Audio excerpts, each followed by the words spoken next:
Nuestra relación con los editores es siempre despareja. Nos sentamos en desventaja a ofrecer nuestra sangre, no otra cosa es la tinta.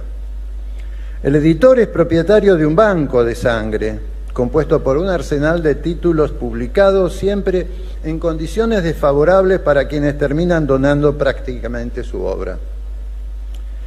De manera que, desde que recibí el ofrecimiento de intervenir acá, no pude menos que todo un trabajo, todos los días, dedicarme a pensar de qué iba a hablar y qué iba a decir.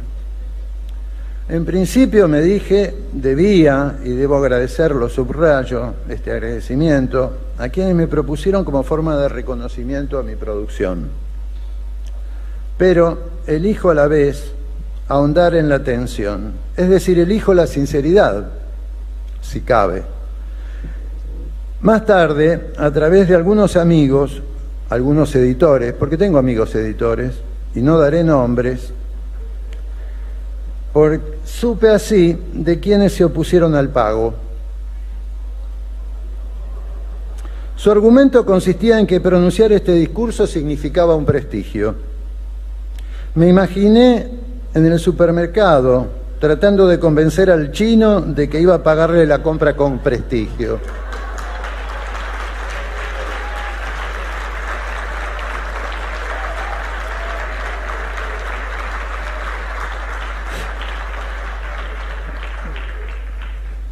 Entre quienes cuestionaban el pago de honorarios, no faltó quien planteara que de pagar la cifra dependería de la extensión del discurso.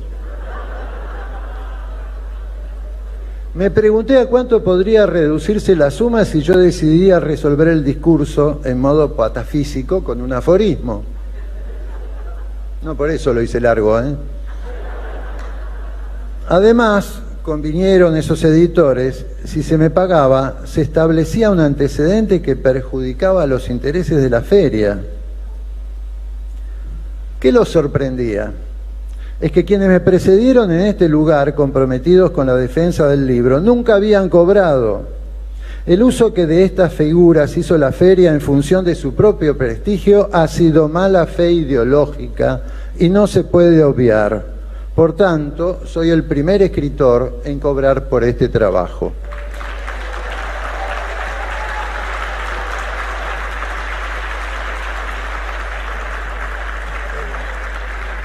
Como se apreciará, me limito a narrar hechos y describir. Procuro una narración realista que puede ilustrar los porqués de mi tensión en esta feria y preguntarme cuánto en ella, más allá de las presentaciones de libros, mesas redondas y debates, cuál es su real interés en la literatura y su significación.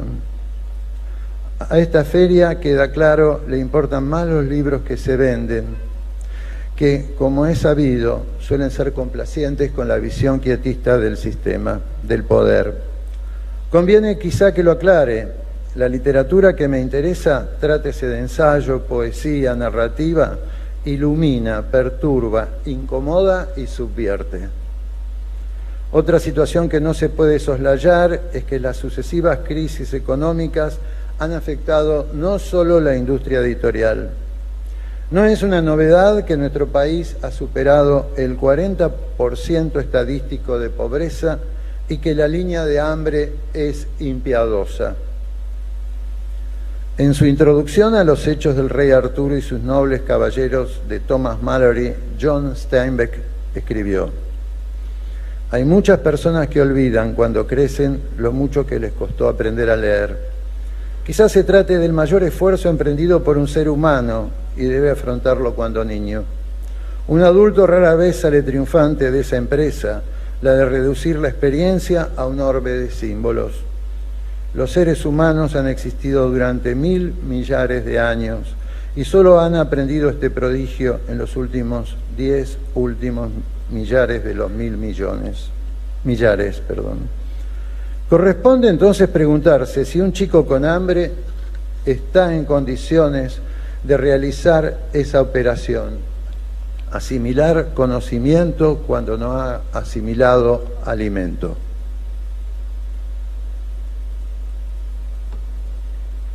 Al mismo tiempo, si retornamos a la crisis del papel, No podemos dejar de lado el crimen impune de las políticas extractivas que sustenta el Estado y que contribuye al desastre de la naturaleza. No me desvío demasiado. Hace un tiempo leí en The Guardian que la estadística de millones de fugitivos de los desastres climáticos supera la lista de millones de víctimas y de refugiados por desastres bélicos. Aproximadamente en este momento hay 16 conflictos bélicos en el planeta. En nuestro país, los incendios forestales son tan graves como los efectos asesinos del gaseo pesticida. A propósito, les recomiendo el libro del fotoreportero Pablo Piovano. En esas imágenes espectrales de seres deformados podrán observar eso que los medios invisibilizan. Una tragedia ninguneada y oculta que no es tan espectacular como las secas de cuencas acuíferas y los incendios. Tampoco se me dirá, es pertinente de traer acá la indigencia de los pueblos originarios y sus territorios, que históricamente les pertenecen y les fueron expropiados a partir del genocidio roquista. Sin embargo, tanto el asesinato de Santiago Maldonado y Rafael Nahuel como la represión sobre el pueblo mapuche están en línea directa con esta estrategia de expoliación y entrega de recursos.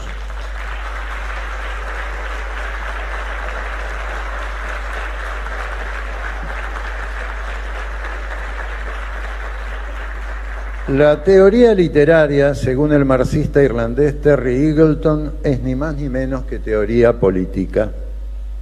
Leída desde esta perspectiva, desde sus orígenes hasta ahora, nuestra literatura está asignada por la violencia política. El indio, la mujer y el inmigrante son las víctimas y han sido y siguen siendo muchas veces escamoteadas. Toda nuestra literatura, incluso aquella que se define como de evasión, aunque se haga la otaria, también tiene que ver con la violencia política. Es que si escribimos, no podemos jugarla de inocentes. Si me remito a los versos de John Donne, queda claro por quién doblan las campanas. Doblan por nosotros. Otra pregunta me queda picando. ¿Es una paradoja o responde a una lógica del sistema que esta feria se realice en la rural, que se le pague un alquiler sideral a la institución que fue instigadora de los golpes militares que asesinaron escritores y destruyeron libros?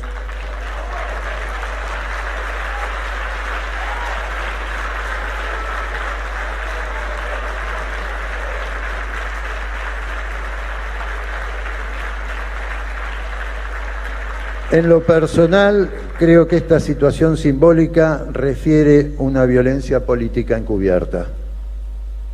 Cuando pregunté antes de venir acá por qué la feria se realiza en este y no en otro espacio, Ariel Granica, hijo del editor exilado en el 76, tuvo el gesto solidario y comprensivo de explicarme que no hay otro lugar de magnitud capaz de albergar tantos expositores y facilitar el ingreso de una multitud. De producirse un cambio de geografía, me dijo, dependería de la colaboración del Estado en facilitar un predio afín. Le cité el ejemplo de la Feria de Guadalajara y Granica me informó que dicha feria, a diferencia de esta, dispone no solo del respaldo, sino también del apoyo económico del Estado mexicano. Si la feria le paga una fortuna a la rural, esto justifica la cuantiosa cifra de alquiler de los predios de los expositores. De modo que quien visita esta feria debe contemplar que al costo de la entrada debe sumar el precio del libro. Alguna vez esta feria tuvo como lema propiciar la relación del autor con el lector. La sombra del dinero enturbia, como vemos, la naturaleza de esta conexión. Quiero en este relato plantear otra pregunta.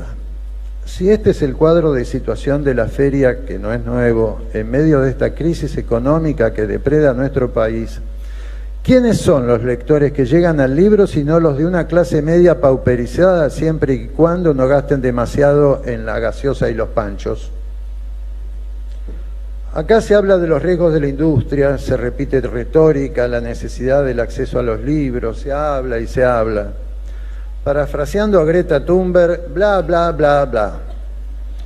Pero ¿cómo hablar de lectores, me pregunto, si se elude desde los estamentos gubernamentales la enseñanza y el aliento de la lectura que no se arregla ingenuamente repartiendo fascículos en las canchas ni con una candorosa primera dama leyendo cuentos a los chicos de vacaciones en Mar del Plata?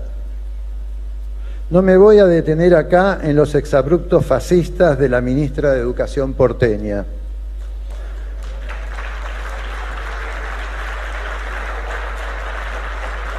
Tampoco me voy a detener en el menosprecio del ministro de Cultura porteño por los premios municipales a la labor de los creadores en literatura, teatro, música y artes visuales, subsidios a menudo en riesgo. Pero no puedo pasar por alto a un reciente ministro de Educación Nacional que al encarar una enésima reforma educativa declaraba no hace tanto que estábamos ante un proceso de reorganización pedagógico. Los límites de mi lenguaje son los de mi mundo, escribió Wittgenstein, pensamiento que ese ministro seguramente ignorará. Subrayo los términos del ministro: proceso de reorganización. Svetan Todorov afirma que un país que ha tenido campos de concentración tiene el corazón comido por gusanos. Me pregunto entonces cuál es la calidad educativa en nuestro país, que ha sufrido ya suficientes reformas educativas para que encima un ministro pueda expresarse en estos términos. No creo necesario extenderme abarcando la situación siempre precaria de los docentes en el país donde fue asesinado el maestro Fuentealba y en los últimos años otros maestros murieron por la explosión de las garrafas en escuelas convertidas en comederos.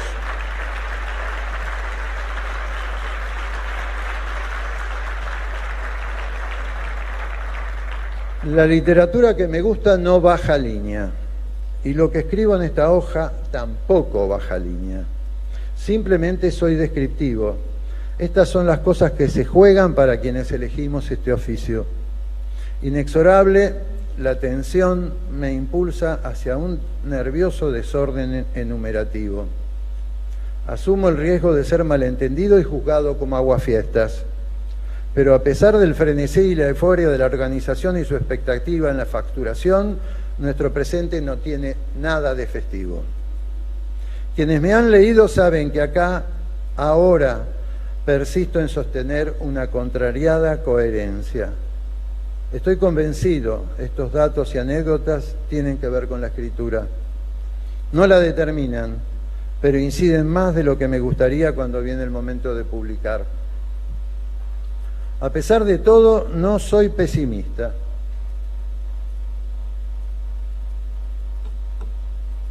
Son varias las generaciones que en el presente, desde la diversidad y la disidencia, están generando escrituras cuestionadoras.